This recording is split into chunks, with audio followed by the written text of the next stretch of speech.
بسم اللہ الرحمن الرحیم۔ مخرج نمبر 9، زبان کا کنارہ اور زبان کی کروٹ کا کچھ حصہ جب اوپر والے سامنے کے 8 دانتوں کے مسوڑوں سے لگے تو اس سے لام ادا ہوتا ہے۔ اس کے اندر ثنایا، رباعی، انیاب اور زواہی کے مسوڑے جو ہیں یہ شامل ہیں، یہ مدد فراہم کرتے ہیں۔ اب اس میں دائیں جانب سے بھی ہم ادا کر سکتے ہیں، بائیں جانب سے بھی، دونوں طرف سے بھی ادا کرنا ٹھیک ہے۔ مخرج نمبر 10، زبان کا کنارہ اور اوپر سامنے کے 6 دانتوں کے مسوڑوں سے جب لگے تو اس سے نون ادا ہوتا ہے، اس میں ضاحک کا عمل دخل نہیں ہے۔ مخرج نمبر 11، زبان کا کنارہ اور زبان کی پشت جب اوپر سامنے کے 4 دانتوں کے مسوڑوں سے لگے تو اس سے را ادا ہوتا ہے۔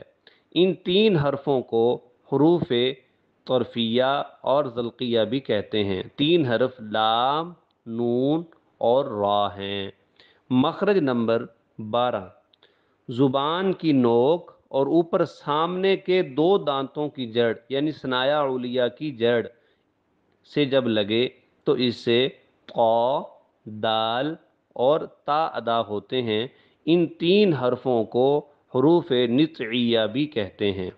مخرج نمبر 13، زبان کی نوک اور اوپر سامنے والے 2 دانتوں کا کنارہ یعنی ثنایا علیہ کا کنارہ، اس سے وا، ذال اور ثا ادا ہوتے ہیں۔